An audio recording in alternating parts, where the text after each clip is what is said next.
Welcome back to Power Play. We're going to head over to Alberta, where the government there has just announced inflation relief for seniors, vulnerable Albertans, and families with kids with an income under $180,000. Premier Danielle Smith is in Calgary. Hi, Premier. Good to see you. My pleasure. Good to see you. Congratulations on the new show. Thank you very much. I appreciate it. Premier, I want to start off with the announcement you made today. The money that you announced for Albertans. How do Canadians listening square your government's ability to disperse that amount of money with asking the federal government to write a bigger and strings-free check for healthcare? Look, there's a couple of things I'd say. Number one is the reason why we have the ability to give money back to Albertans is the same reason why we're enjoying a surplus this year. That when oil and natural gas prices go up, we do get the benefit. And we have a bit of a culture in Alberta that when we benefit as the owners of the resource, we want them to share in it, especially those who are most in need. When it comes to healthcare, I'm of the view that it's my job to try to solve the healthcare crisis that we have. It's a crisis that's going on across the country. Obviously, federal dollars in matching us 50-50 would be helpful in that, but I'm not going to stop in working on health reform. I know that my job is to fix healthcare first, and some of that is structural change. Some of it might be alleviated with some money, but I'm not going to wait for the federal government to make a decision before I act. So to be clear, are you in concert with other premiers who have clearly asked the federal government to increase its share through the Canada Health Transfer of healthcare funding? I've been supportive of that move. It started, I think, 3 years ago, and so I'm supportive and adding my voice to that. But I think that we've also seen that the federal government, on two occasions just in the last month, have said that they're not going to do it. And I'm not going to stop doing healthcare reform because the federal government doesn't want to partner with us. We have a responsibility to make sure that healthcare is delivered in the best way to our citizens, and so that's what I'm focused on right now. I want to circle back to your announcement today in a second, but I also want to be clear on the ask from the federal government. The federal government has said, okay, at some point we are willing to increase the amount of money transferred to provinces, but we want some accountability attached to it, so-called strings attached to it. Are you okay with that? I'm working on accountability measures right now. I want more accountability from the healthcare system. It's why I'm asking for measures on ambulance wait times in hospitals. I'm asking for measures on how long it takes once you get into an emergency room. How long does it take before you get treated and released or admitted? I'm asking for measures on what our surgical wait time is. And I'm also trying to find out how many of our citizens have access to a family doctor. So I'm asking for those measures. When I get them, I will make them public. And if that's the kind of measure that would help the federal government move towards assisting us in addressing some of those pressure points, I'm happy to do that. But my preference would be that they give envelope funding, that they trust that we know better how to manage our healthcare system, and that they are willing to be a funding partner in that based on some of the original agreements that we came to. Originally, as I understand it, we were supposed to fund healthcare 50-50, and that doesn't appear to be the case today, which is why the premiers have been asking for them to meet that commitment. So just to be clear, because I'm not clear from it, I take your point on wanting accountability on all those provincial sort of markers.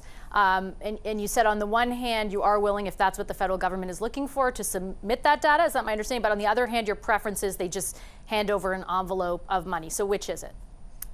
Envelope funding would be my preference, absolutely. But I think Albertans need to have measures so that they know their healthcare system is working. So I'm working on that, regardless of what it is that the federal government is asking us to do. So let me just repeat then. If the federal government comes to you and says, we are willing to increase the amount of money we give Alberta for healthcare, but we would like these markers to be met, or we'd like you to submit data on these three fronts, would you say yes?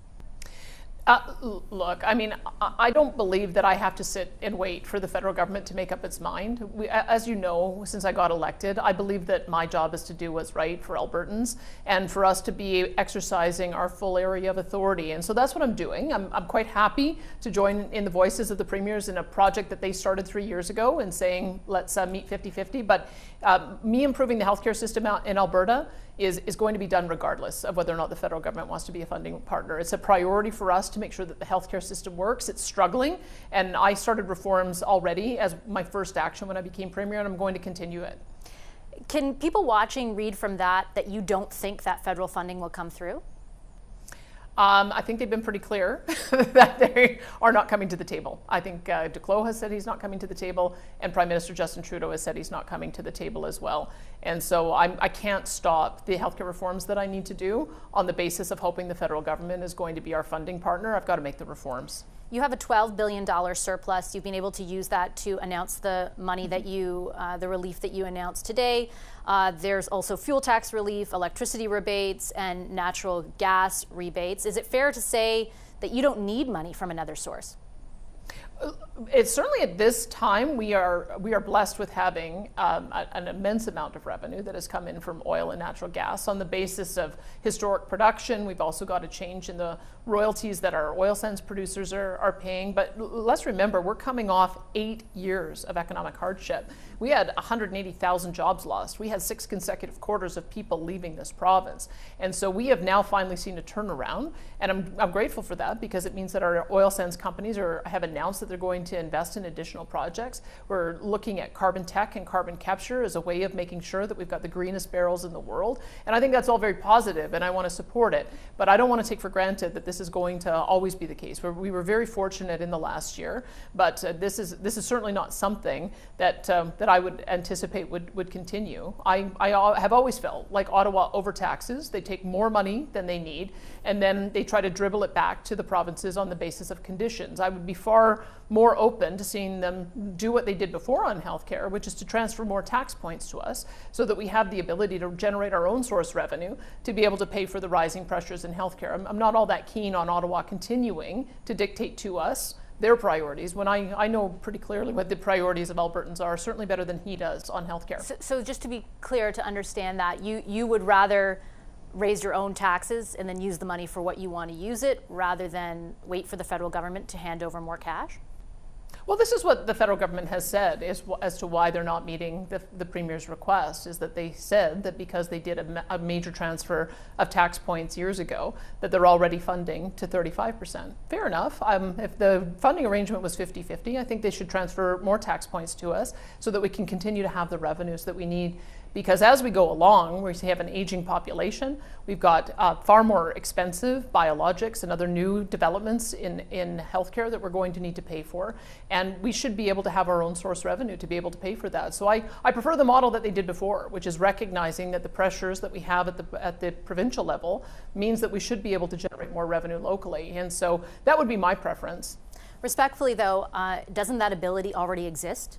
Couldn't you, for example, introduce a sales tax and generate extra revenue that you could then direct to healthcare? Well, you have to remember, Ottawa has overtaxed Albertans to the tune of $600 billion since about the 1960s. And I have a clear mandate from the Alberta people that they want to stop this equalization. It was part of the reason they gave our government a 62% favourable vote on a referendum to eliminate the concept of equalization. So I think that Ottawa should right-size its programs, that they should accept the amount of tax revenue that they need to fund their areas of jurisdiction, and they should vacate the tax room so that we can fund our areas of jurisdiction. That's, to me, what cooperative federalism is supposed to look like. Instead, they've taken the approach that they overtax, particularly Alberta, but also Ontario, British Columbia, and other have provinces, and then they redistribute the money on the basis of some pretty strict conditions. And so I think that I'm of the view, and it shouldn't surprise you, that I believe that we have a separate constitutional jurisdiction as defined under Section 92 and 92A and other sections, and I believe that the federal government invades our jurisdiction, and I wish they'd stop. And part of the way that they could stop doing that is stop overtaxing us. Pardon the interruption, but I just have about 30 seconds left. You're referring to equalization, which is a whole other conversation that could be had. You're describing it as taxation, it's redistribution in other conceptions. My question, though, to you was around the mechanisms you have at your disposal. You could, in fact, introduce a sales tax and increase revenues and pay for health care that way, could you not? You know what? We're not going to have a sales tax in this province. It's one of the things that I've heard pretty loud and clear from our people. They don't want an additional sales tax. They want us to use the resources that we have to get the best results that we can, and that's part of the reason why I'm focused so strongly on the measures that we need to improve the healthcare performance. It's our biggest ticket item, and I'm going to continue with those reforms regardless of whether or not there's federal funding attached to it. Premier, I'll leave it there. Thank you very much for your time. You bet, my pleasure.